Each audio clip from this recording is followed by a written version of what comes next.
Good morning. We're so glad you could be with us today. We're the Prospect United Cumberland Presbyterian Church of Cleveland, Tennessee in Bradley County. And today, you may have already guessed, is Scout Sunday. And we're so pleased to honor our Cub Scout Pack 3217. They're a wonderful group of kids, and we're so glad that they're allowing us to sponsor them. We've been doing that now for a number of years, and we're just so proud of them. They're one of the largest and strongest packs in our district, and I guess we're just kind of boasting, a little proud of them. And also, we want to honor Troop 10, the Scout Troop, where many of our Cub Scouts go after they complete their Weeblo program and move into the Scout Troop itself. So to begin with, I want to share with you a letter here that somehow I found in my file. It must be something about, let's see, a letter from Scout Camp. Dear Mom and Dad, we're having a great time here at Lake Typhoid. Sounds like a lovely place. Our Scoutmaster is making all of us write to our parents in case you saw the flood on TV and got worried. We are okay. Only one of our tents and 2 sleeping bags and Jake's backpack got washed away. Luckily, none of us drowned because we were all up on the mountain looking for Brad when it happened. Oh yeah, please call Brad's mom and tell her that he's okay. He can't write because of the cast. I got to ride in one of the search and rescue jeeps. It was really neat. We never would have found him if it hadn't have been for all of the lightning. Our Scoutmaster got mad at Brad for going on a hike alone without telling anyone. Brad said he did tell him, but it was during the fire, so he probably didn't hear him. Well, did you know that if you pour gas on a fire, the gas can will blow up? The wet wood still didn't burn, but one of our tents did, and also some of our clothes. John is going to look weird until his hair and eyebrows grow back. We will be home Saturday if our Scoutmaster gets the bus fixed. It wasn't his fault about the wreck. The brakes worked okay when we left. Our Scoutmaster said that with a bus that old, you have to expect something to break down. Well, that's probably why he can't get insurance on it. We think it's a neat bus, though. He doesn't care if we get it dirty. It gets pretty hot in the bus, but it is really neat because we can watch the engine work. Although it does smell like exhaust fumes. Our Scoutmaster even lets us take turns riding on the luggage rack on top. Well, until the highway patrolman stopped him and talked to him, yeah. Our Scoutmaster is a neat Scoutmaster. Don't worry, he is a good driver. In fact, he is teaching Andrew how to drive. But he only lets him drive the bus on the mountain roads where there isn't any traffic. All we ever see up here are logging trucks. This morning, all of us were jumping off the rocks and swimming in the lake. And our Scoutmaster wouldn't let me because I can't swim, and Brad was afraid he would sink because of the cast, so he let us take the canoe across the lake. It was great. You can still see some of the trees under the water from the flood. Our Scoutmaster isn't crabby like some Scoutmasters. He didn't even get mad about the life jackets we forgot. He has to spend a lot of time working on the bus, so we're trying not to cause him any trouble. Guess what? We all learned some first aid. When Keith dove off the cliff into the lake and cut his arm, we got to see how a tourniquet works. Also, Aaron and I threw up. Our scoutmaster said it was probably just food poisoning from the leftover tuna salad we had the first night we were here. He said they got sick that way with food they ate in prison. I'm so glad he got out and became our scoutmaster. I have to go now. We're going to town, and I need to mail all these letters and buy some bullets. Don't worry about anything. Love, your son. P.S. How long has it been since I had a tetanus shot? Well, it kind of takes me back to my days of scouting, you know. Guys, I sure have missed all of you. I wished I could see you right now. I know you're probably looking at me. But really missed all the wonderful times we've had together and the scout meetings and the enjoyment of just seeing your smiling faces and your eagerness to learn and just the fun that it is to watch you guys having fun. So what an honor it is once again to talk to you about how scouting ties in to our spiritual life. In fact, what I'd like to do this morning is I would like to share a message called Fly Like an Eagle. And I'm taking it from Isaiah, the 40th chapter, verse 28 through 31. Have you not known? Have you not heard? The everlasting God, the Lord, the creator of the ends of the earth, neither faints nor is weary. His understanding is unsearchable. He gives power to the weak, and to those who have no might, he increases strength. Even the youth shall faint and be weary, and the young men shall utterly fall. But those who wait on the Lord shall renew their strength. They shall mount up with wings like eagles. They shall run and not be weary. They shall walk and not faint. This is the word of the Lord. Thanks be to God. Well, I wished I could see you out there. I would say, how many of you Cubs want to be a scout one day? I can't say Boy Scout because some of you are girls, right? We're going to be a scout someday.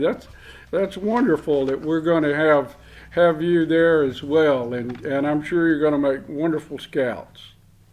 Now, how many of you believe that you can be an eagle? Well, let's see. You got to raise your hand a little bit higher there. Okay, I see you.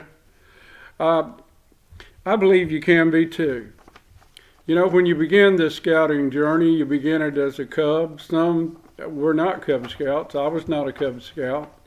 I began actually in the scouting program as a scout, and then you become a tenderfoot, you become second class, your first class, star, life, and then eagle. You know, it'll take a few more years, a lot of study, a lot of discipline, a lot of hard work, a lot of courage, and a lot of faith. But it will also be a whole lot of fun as you learn what you need to learn and do what you need to do to become an eagle. Notice I didn't say that you just earn the rank of Eagle Scout. Through the process of learning and earning merit badges and achieving ranks and learning leadership, patriotism, and community service, you become an eagle.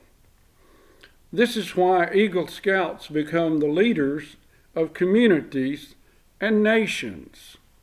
I'm not going to take too much time, but I would like to read off the names. Some of these you might recognize. Gary Ackerman, U.S. Representative of New York. Bill Alexander, U.S. Representative, Arkansas.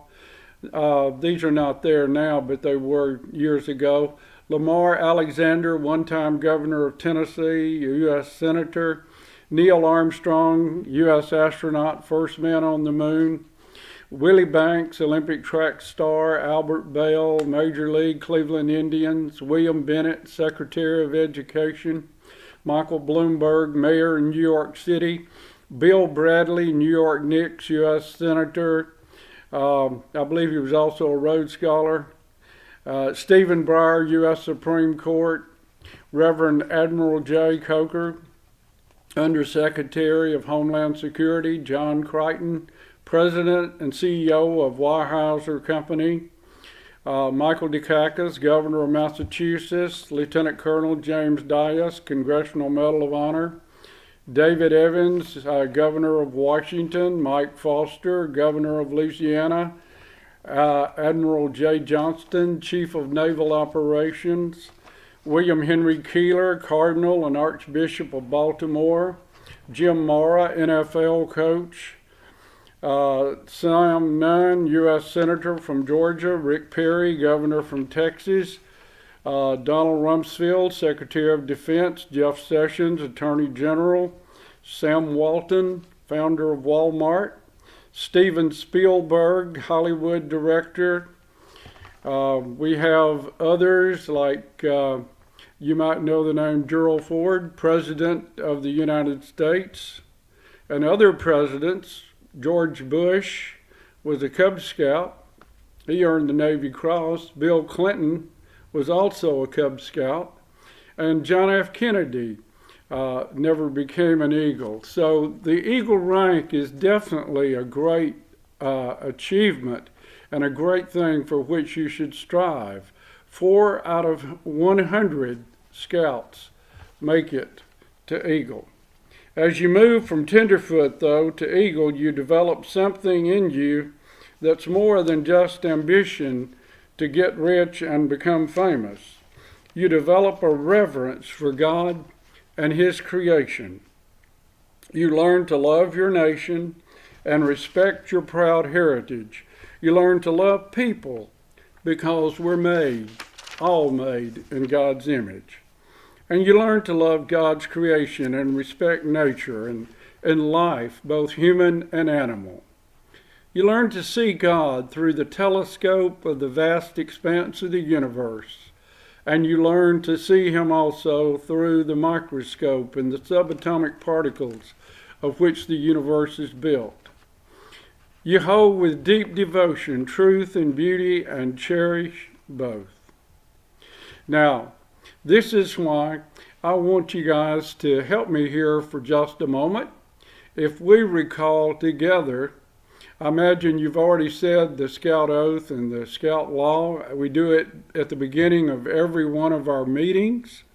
So I want you to help me as we go through our time together here in our study.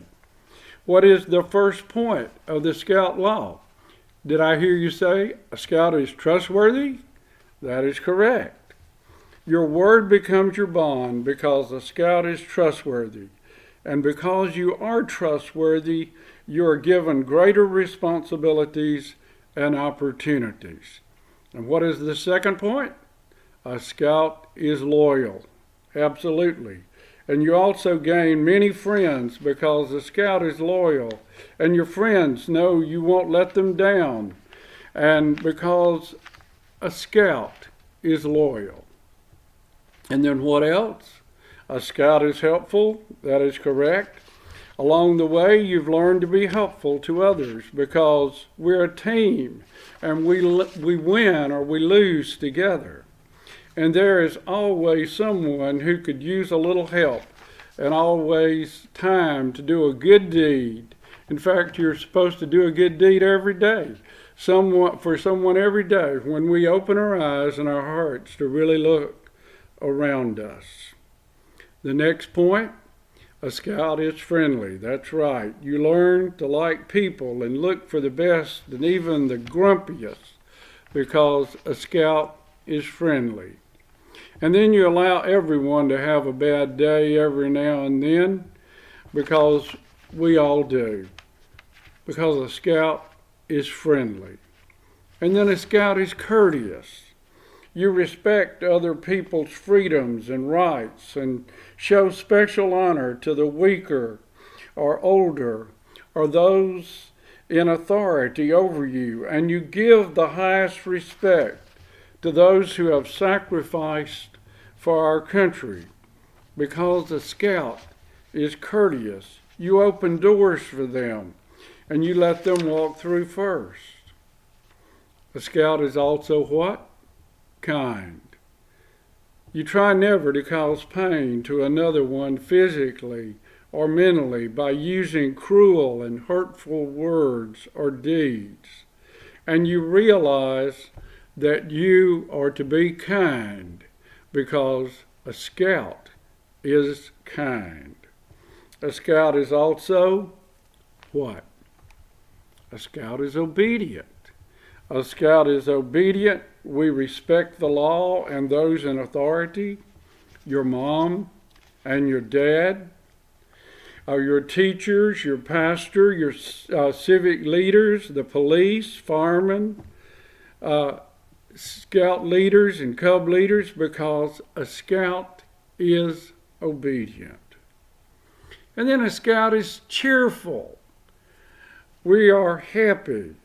You follow instruction without grumbling, and you try to be positive because a scout is cheerful. And because a scout is cheerful, you try to cheer up someone if they're sad. But you don't want to be an old gloomy Gus. The quality of cheerfulness doesn't get any easier as you get older. And it's easy to criticize, complain, and mope. And sometimes we have to work at being cheerful, don't we? So we won't be an old gloomy Gus. A scout is also thrifty. Now, what does that mean? Like all good scouts, eagles have learned to be thrifty. But that means more than just not throwing away money or wasting food. It means being a good steward of our resources that God has given us. It also means making wise investments and not blowing our money or our time foolishly. It means the economy of resources to achieve the maximum benefits for all. And then a scout is brave. That means brave doesn't mean just acting dangerously, but it does mean that we're not afraid to move beyond our comfort zones to achieve a goal. It means that we try to overcome our fears by exposing ourselves to new challenges, like learning to swim and to speak before people and to play an instrument, or to camp out, or to cook, or to hike, or to climb mountains, or night navigation. These are all things that you learn in scouting, and I learned in the military. These are things that are great enjoyments, but you have to be brave to be willing to venture into those. A scout is clean. Yeah.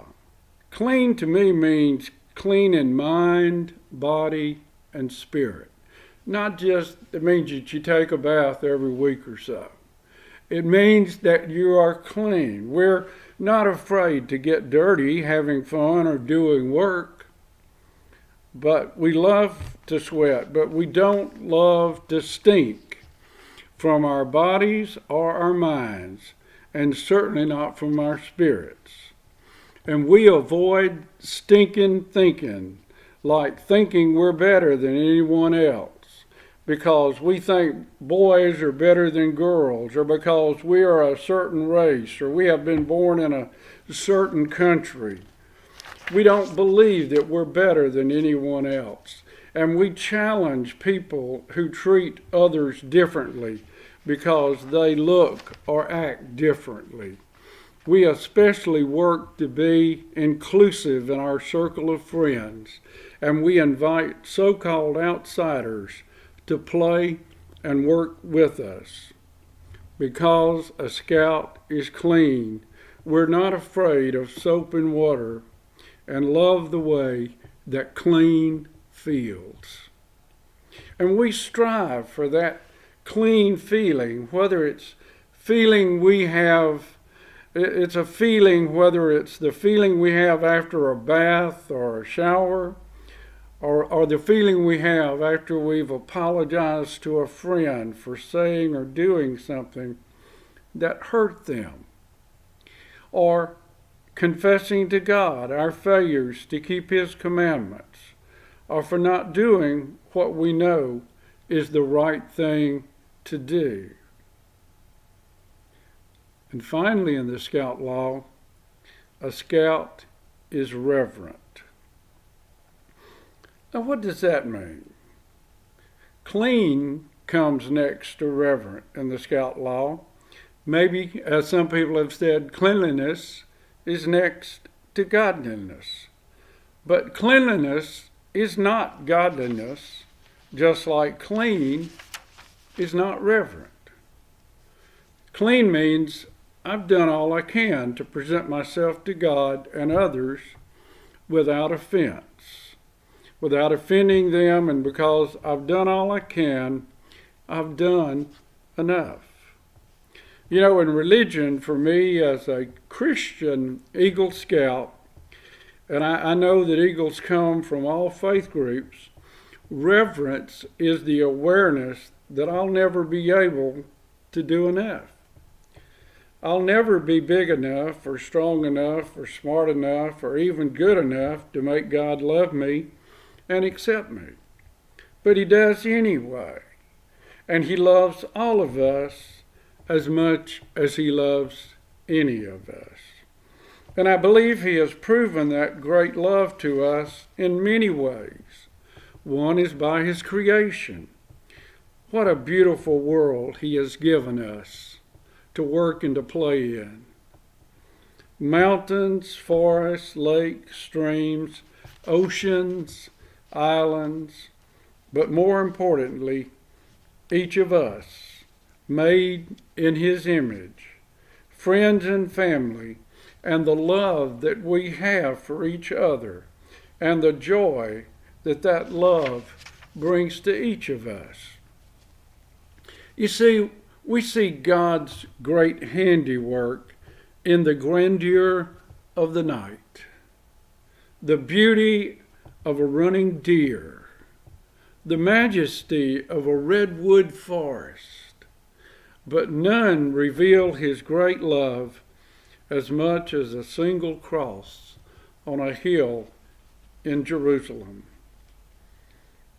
As a Christian Eagle Scout, reverence means to me that I'm always walking before my God, and I'm aware that there are consequences for all my actions, and that one day I will give an account for every deed, word, and even thought I've had.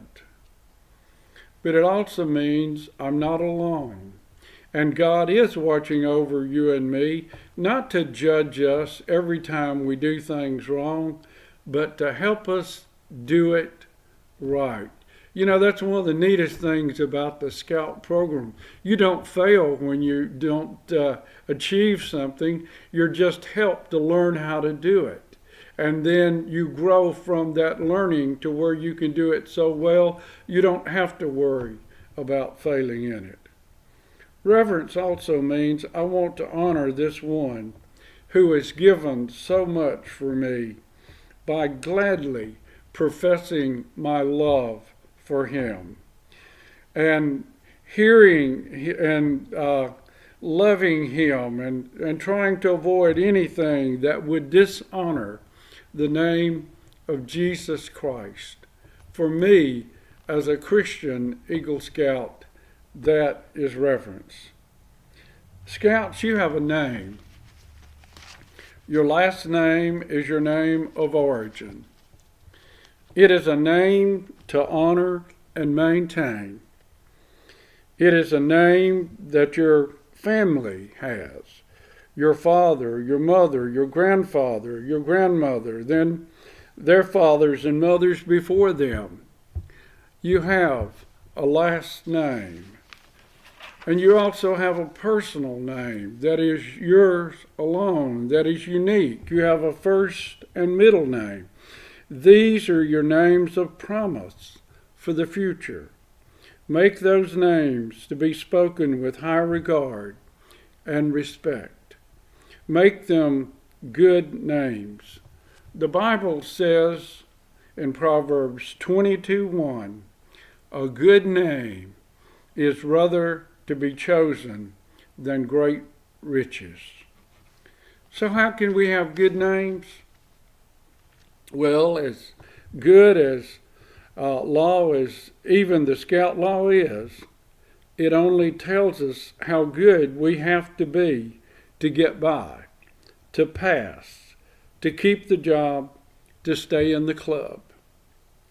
The law is a speed limit sign that keeps us from hurting ourselves or others.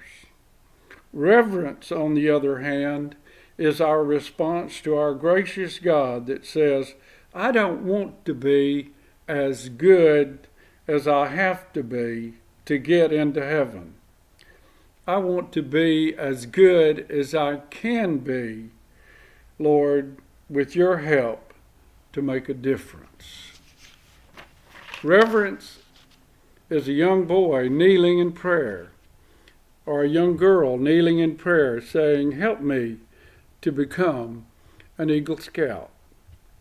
And a father and mother kneeling with them and saying, Lord, help us to be parents who model the Scout law before our children, who show them by words and examples not only our love and respect for God, but also our love and respect for each other and our commitment to each other.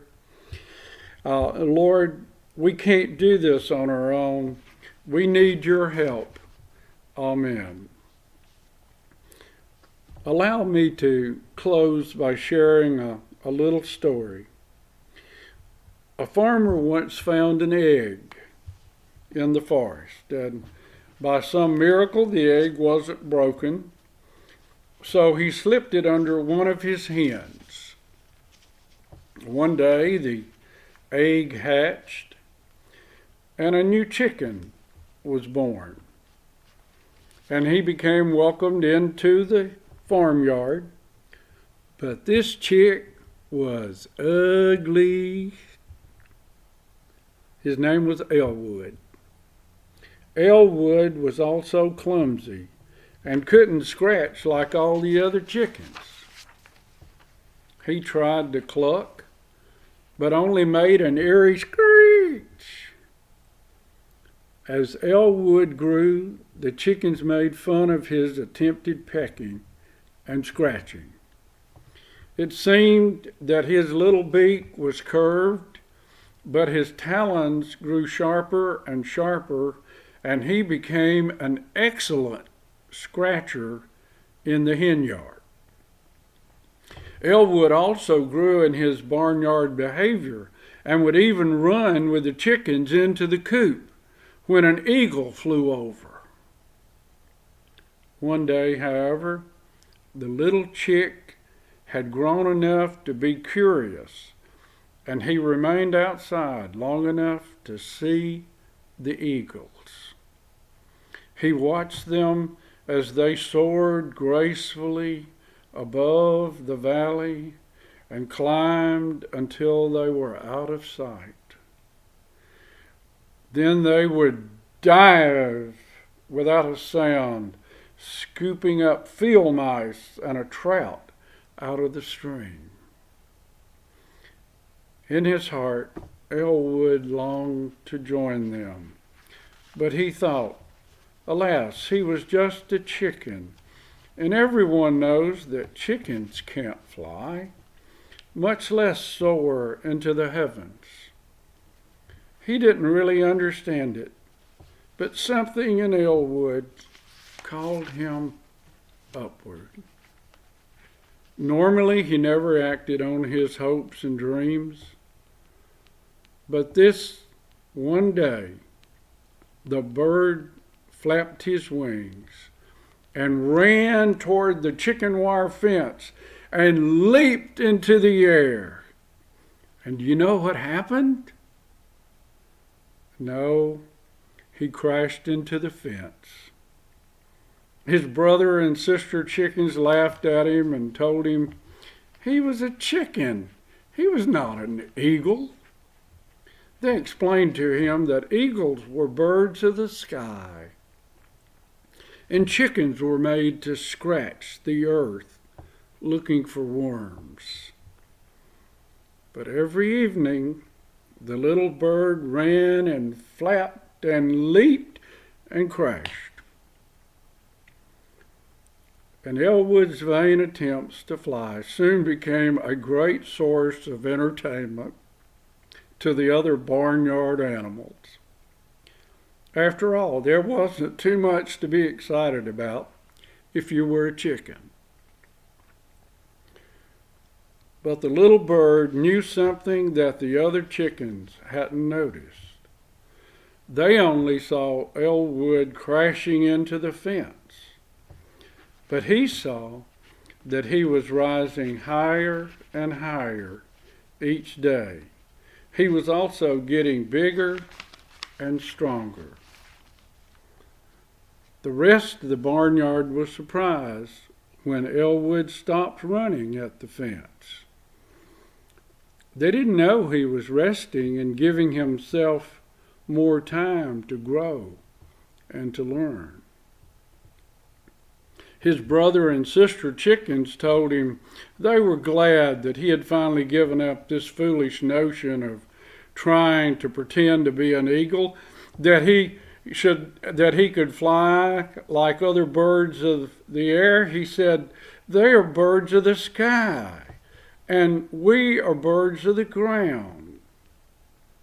But inside of him was a different nature, and he refused to be grounded.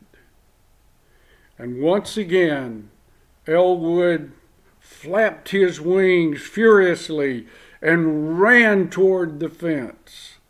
Then, much to the other birds' surprise, his feet no longer touched the earth, and he easily soared over the fence and into the heavens, where he joined the other eagles.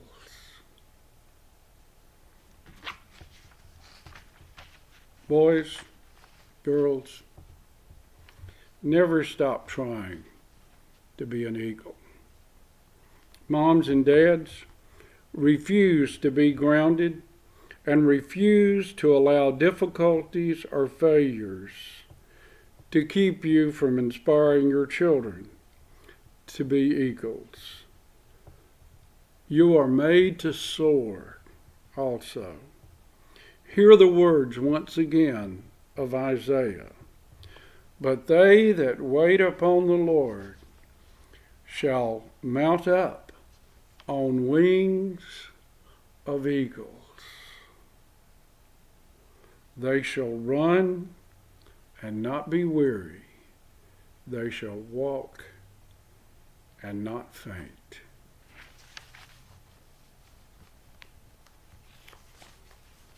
I want you all to be equals. Hugs and blessings. Hunker down, stay safe. Looking forward to that time when we can all be together again. God bless you, Scouts.